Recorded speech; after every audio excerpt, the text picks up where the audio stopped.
Welcome. In this video, we'll explain how to use the Git Merge abort command. This is a crucial tool for safely canceling a merge that's currently in progress in Git. We'll make it simple and easy to understand. First, let's quickly review what a Git merge does.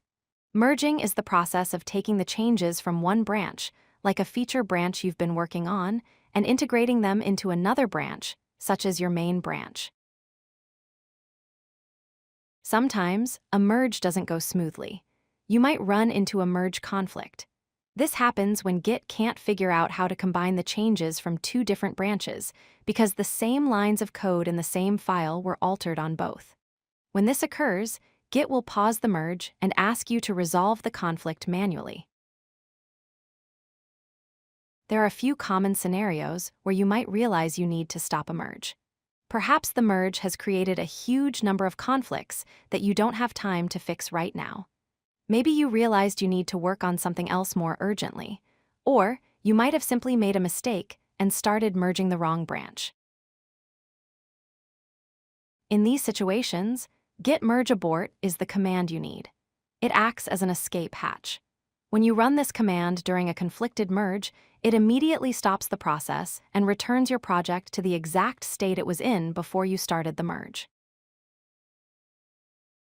Behind the scenes, the process is straightforward.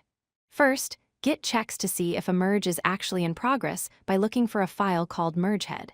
If it finds one, it resets all the files in your project back to how they were before the merge started.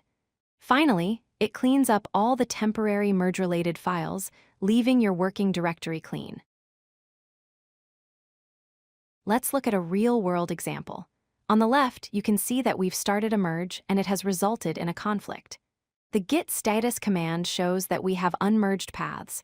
On the right, we run git merge abort.